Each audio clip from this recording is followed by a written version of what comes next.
একদিন জিবরাইল আলাইহিস সালাম গিয়ে বললেন যে হে আদম সফিউল্লাহ, আপনি বেহেশতপুরে কেমন আছেন? এই নিতেই যা বেহেশতপুরে হিন্দু মুসলমান দিনই মনে আপনার ভালো হইতো না? নারী পুরুষ ভালো লাগে না, নিতেই তাদের আবার নারী পুরুষ ভালো লাগে না, হিন্দু মুসলমান দিলে ওনার সুবিধা হইতো। হ্যাঁ, নিতেই গৌরব কত। যাই হোক, জিবরাইল আলাইহিস সালামকে জিজ্ঞেস করেন, হে আদম সফিউল্লাহ, আপনি বেহেশতপুরে কেমন আছেন?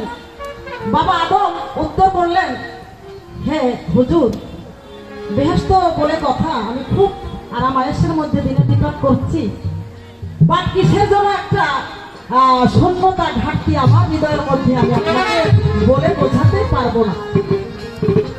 তখন তার ঘাটতিটা কি ছিল, কিসের ঘাটতি ছিল, কিসের শূন্যতা ছিল, কিসের কমতি ছিল বাবা আদম আলাইহিস সালামের হৃদয়ে? নাকি আপনারা জানেন? ছিল মা হাওয়া। ওই জায়গা থেকেই শুরু, জানেন? মা হাওয়ার ঘাটতি ছিল। আল্লাহ তাআলাকে এসে জিজ্ঞাসা করেন যে হে আল্লাহ রাব্বুল আলামিন, আপনার আদম এই কথা বলেছেন। আল্লাহ বলেন যে হ্যাঁ, অতি শীঘ্রই তার সেই ঘাটতি লাঘব করার জন্য কাজ চলছে, প্রক্রিয়া চলছে আর কি। তো এখন ওখান থেকে আমার একটা গান থাকবে যে এই ঘাটতিটা আদমের মধ্যে যে ছিল, এটা আপনাদের দোষ না, পুরুষ যারা আছেন হয়তো ওখান থেকে শুরু হয়ে আসছে। মেয়ে দেখলে কেমন চোখের মধ্যে একটু একটু চাকাইতে মন চায়, একটু যাইতে মন চায়, ধরতে মন চায়, শুইতে মন চায়। এ বাবা জানরা আপনাদের কিন্তু বলি না, এটা ওইখান থেকে পাওয়া হয়। আমরা হইলে কত ভালো, আপনারা খুব ভালো। এবার কেন এই জিনিসটা হয়, কেন তার একটা কারণ আছে। একটা প্রেমের ভান্ডার স্বয়ং আল্লাহ পাক এই মেয়েদের মধ্যে দিয়ে দিচ্ছে, যার কারণে আপনারা মাথার ঘাম পায়ে ফেলে দিন রাত্র কষ্ট করে শাড়ি, চুড়ি, ছায়া, ব্লাউজ, আস্তা, সোনো, পাউডার, লিপস্টিক আরো কত কি নিয়ে তারপর কি টাকা জানতেন? এখন এই নানাটা কাকি কি করে আপনারা তত ভালো করে জানেন। ওরা জিজ্ঞেস করতে না দিলে সব পাইবেন। কালিয়ার খাতে তো ভালো বারান্দায় জায়গা নাই, আমরা সবার মারিলে কেন এটা করেন, তার মেন যে কথাটা সেখান থেকে আমার এই গানটা সেইটা বিবেচনা করে মাথা রেখে আমি এই গানটা লিখেছি। ওই একটা প্রেমের ভান্ডার আরে কাছে মায়া দিছে উপহার স্বয়ং রব্বানি, একটা প্রেমের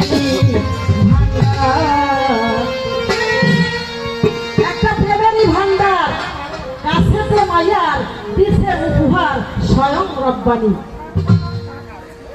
ওই একটা প্রেমের ভান্ডার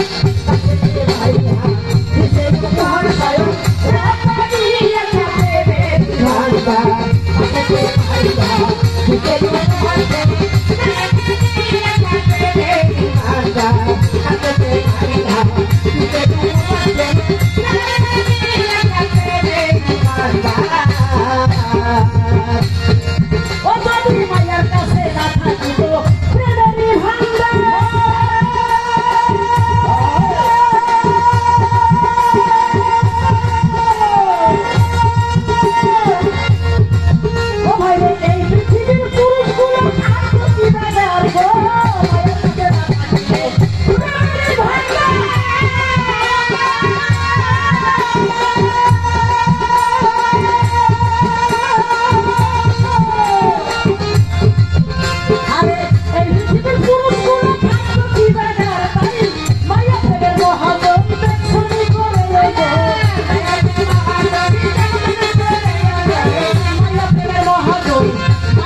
মাইয়ার কাছে আছে।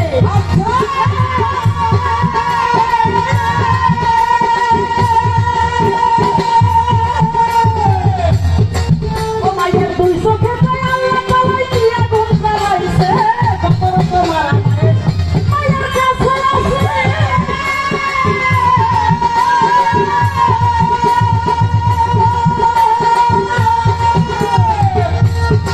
ও মাইয়ার দুই চোখে আল্লাহ তাআলা দিয়া গুণ গাইছে, মাইয়ার বাম হাতের ইশারায় কত পুরুষ পাগল হয়, হাতের ইশারায় কত পুরুষ পাগল হয়। আজকে এই সিংহেশ্বরপুর কালীপ্রসন্ন মাধ্যমিক বিদ্যালয়ের যত শিক্ষক মন্ডলী আছেন, যাদের কারণে আমি এখানে আসতে পেরেছি, শিক্ষক মন্ডলীদের কাছে আমার বিনীত অনুরোধ থাকবে, স্যার আপনারা আমার মনে কিছু নেবেন না। হ্যাঁ, কৃতজ্ঞতা জানাচ্ছি শিক্ষক মন্ডলীদের প্রতি, যে এই মেয়েটা এসে আমার পুরুষ কত কিছু বললো। আপনাদের কিন্তু বলি না, কারণ স্যার, স্যারের কোনো ধর্ম নাই, বর্ণ নাই, গোত্র নাই। শিক্ষক সবার উপরে শিক্ষক, জাতি গড়ার কারিগর। এ তো ওইসব পুরুষকে বলি, কিছু কিছু পুরুষ আছে ঝামেলা করে কোথায়, হ্যাঁ হ্যাঁ খালি মিসকল মানে, সেই পুরুষদের বলে। এই আমার বড় ভাই আছে একজন স্টুডেন্ট লাইব্রেরি মারাল, সদ্য বড় ভাই রেজাউল হক, এটি কিন্তু খুব ভালো মানুষ আমার ভাই, কিন্তু কিছু কিছু আছে ঝামেলা করে, সেই সব পুরুষদেরকে বলি।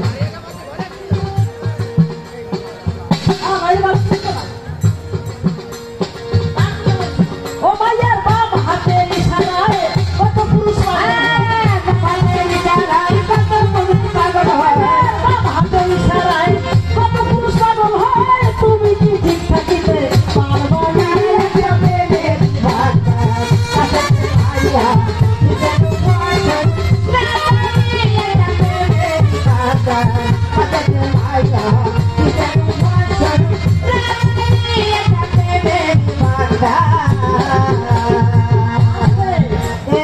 আমার জানতে মনে চায়, এই যখন বেহেশতপুরে আদি পিতা আদম সফিউল্লাহ এবং আদি মাতা বিবি হাওয়া ওখানে ছিলেন, আদম ছিলেন অচেতন অবস্থায়, যখন চেতন ফিরে পেল, চেতন ফিরে দেখে যে তার পাশে মা হাওয়া বসে আছে। তখন আদম ওই মা হাওয়াকে ছুঁতে গেলেন, একটু ধরতে গেলেন, তখন গাইডে আওয়াজ আসলো যে হে আদম, তুমি ছুঁয়ো না, কারণ সে তোমার জন্য বৈধ নয়। তাহলে বৈধ কিভাবে হবে? বিয়ে করতে হবে, বিয়ে আবার কি? তখন আল্লাহ নিজে কাজে থেকে ফেরেশতা করে সাক্ষী ছিলেন, তাকে বিয়ে পড়ানো হলো। তো আমার জানবার ইচ্ছা আমার ওস্তাদজির কাছে, আজকে কাব্যের ভূমিকায় তিনি পুরুষের পক্ষে। তখন তো এই কলেমা ছিল না, এখন আমাদেরকে কলেমা পড়াইয়া বিয়ে কার্য সম্পন্ন করা হয়। তখন কি কলেমা দিয়ে তাদের বিয়ে পড়ানো হয়েছিল। এবং আমাদের মুসলমানদের ধর্মে আছে যে বিয়ে পড়ানো হলে একটা মোহরানা ধার্য করা হয় না ভাই? হ্যাঁ হ্যাঁ হ্যাঁ। তো সে সময় মোহরানা ধার্য কি ছিল, তেল মোহর কি ছিল, এইটা আমার ওস্তাদের কাছে আমার জিজ্ঞাসা হয়ে গেল, জানার অভিপ্রায়, জানার জন্য, আর কিছু না।